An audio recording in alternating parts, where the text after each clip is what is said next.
अस्सलाम वालेकुम क्लास। ये हमारा 8th लेक्चर है।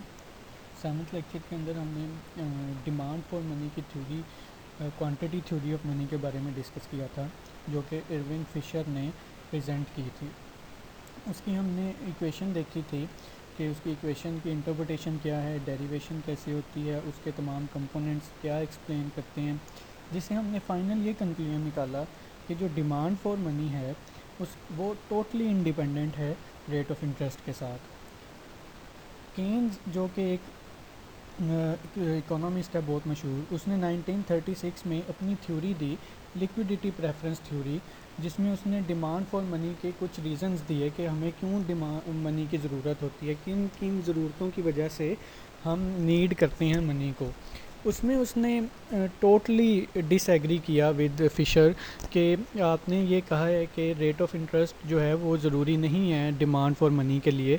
उसने केन्स ने रेट ऑफ इंटरेस्ट को इम्पोर्टेंट फैक्टर करार दिया कि डिमांड फॉर मनी में रेट ऑफ इंटरेस्ट का बहुत सिग्निफिकेंट रोल होता है। वो क्या है वो भी हम देखते हैं। सेकंड थ्योरी है हमारे पास, Keynes theory of money, that is liquidity preference theory. In 1936, economist John M. Keynes wrote his influential book, The General Theory of Employment, Interest Rate and Money. In this book, he developed his story of money demand, known as the liquidity preference theory, which is a theory of money demand that emphasized the importance of rate of interest.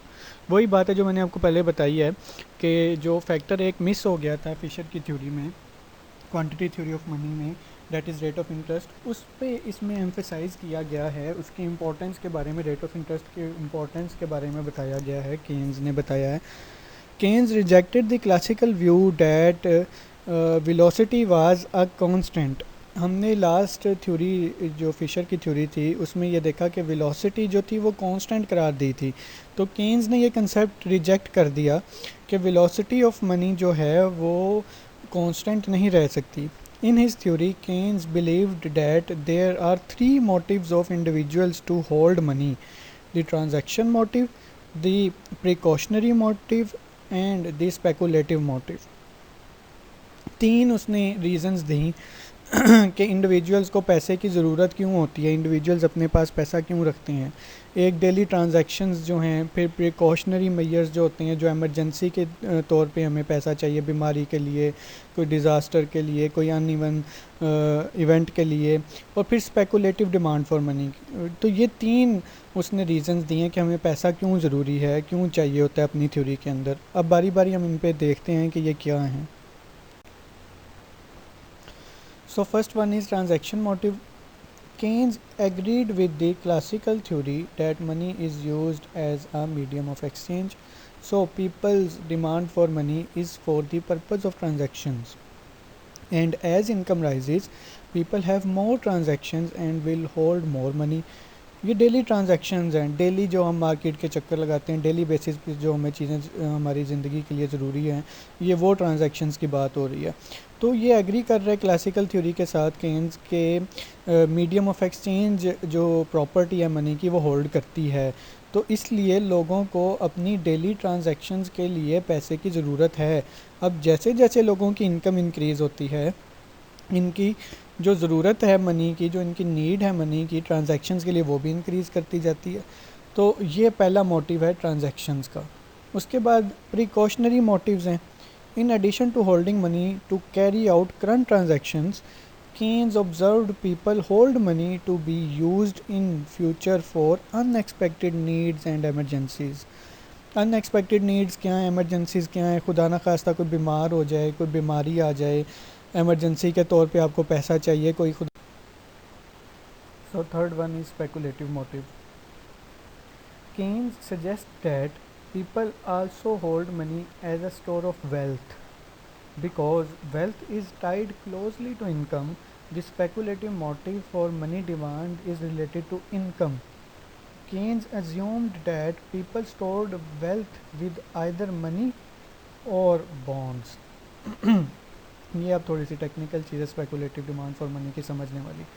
इसको जो है bonds के साथ उसने relate किया है bonds आप लोगों ने देखे होंगे, प्राइस बॉन्ड्स जो होते हैं जिसको हम अपनी करेंसी के इवज़ ख़रीदते हैं, पैसा दे के बॉन्ड हम ख़रीद लेते हैं। वो 200 का भी होता है, 2000 का भी होता है, इस तरीके से उसकी अमाउंट होती है जिस पे प्राइस हमारी लॉटरी निकलती है। इसका रेट ऑफ इंटरेस्ट के साथ उसने रिलेशनशिप रखा है कि लोग पैसे को डिमांड करते हैं स्पेकुलेशन करने के लिए, सट्टाबाजी इसकी उर्दू में है, सट्टाबाजी करने के लिए, पैसा मज़ीद बनाने के लिए। अब बॉन्ड्स का जो रेट ऑफ इंटरेस्ट के साथ बहुत गहरा रिलेशनशिप है, वो कैसे है वो हम नेक्स्ट अभी देखते हैं। यहाँ तक उसने ये हमें समझाया है कि स्पेकुलेटिव जो स्पेकुलेशन जो है वो मनी की जो प्रॉपर्टी है, स्टोर ऑफ वेल्थ, उसके साथ रिलेट कर रही है।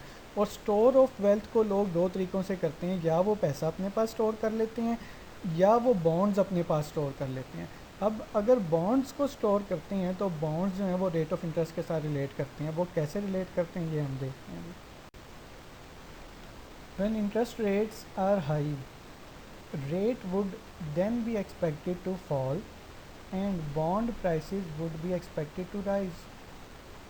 अब ये देखें, गौर करें, when interest rates are high, interest rate बहुत ज़्यादा है, rates would then be expected to fall, तो अब एक्सपेक्ट हम ये कर रहे हैं कि अब इसने नीचे ही आना, बहुत इंक्रीज़ हो गया। And bond prices would be expected to rise, तो बॉन्ड की प्राइस पे क्या असर पड़ेगा कि वो एक्सपेक्ट करेंगी कि वो बढ़ जाएंगी। So bonds are more attractive than money. अब लोग क्या करेंगे कि ये जो वेल्थ को स्टोर करना है वो मनी के बजाय वो बॉन्ड्स को स्टोर करेंगे अपने पास, क्योंकि उनको पता है कि इन दी फ्यूचर जो बॉन्ड्स की प्राइसेस हैं वो बढ़ने वाली हैं। अगर किसी ने 1000 रुपये का बॉन्ड ख़रीदा है हाई रेट ऑफ इंटरेस्ट में, तो उसको पता है कि ये इसकी प्राइस जो एक्सपेक्टेड है कि ये बढ़ेगी। जब उसकी प्राइस बढ़ेगी, 1000 रुपये अपने पास रखने के बजाय 1000 रुपये का बॉन्ड रख ले अपने पास, जब उसकी प्राइस बढ़ेगी तो उसको बेच दे 1200 पे, 1100 पे, तो उसको फ़ायदा हो जाएगा। तो ये वो रिलेशनशिप समझाना चाह रहे हैं। So bonds are more attractive than money when interest rate are high. तो ये रिलेशन है जब रेट ऑफ इंटरेस्ट हाई होगा, और अगर रेट ऑफ इंटरेस्ट लो हो, when rate of interest are low, they then would be expected to rise in the future and thus bond prices would be expected to fall. So money is more attractive than bonds when interest rates are low. अब जब interest rate लो है और वो future में बढ़ने का इम्कान है, जिसकी वजह से बॉन्ड्स की प्राइसेस कम होने की चांस ज़्यादा है। अब बॉन्ड्स की प्राइस फ्यूचर में कम होने का चांस है, तो मैं क्यों आज 1000 रुपये का बॉन्ड लेके रखूँ अपने पास कि फ्यूचर में उसकी प्राइस 800 रह जाए। तो ये तो फिर ज़्यादा अट्रैक्टिव है मेरे लिए कि मैं अगर स्टोर ऑफ वेल्थ करनी है तो मैं पैसा अपने पास रखूं बजाय बॉन्ड्स।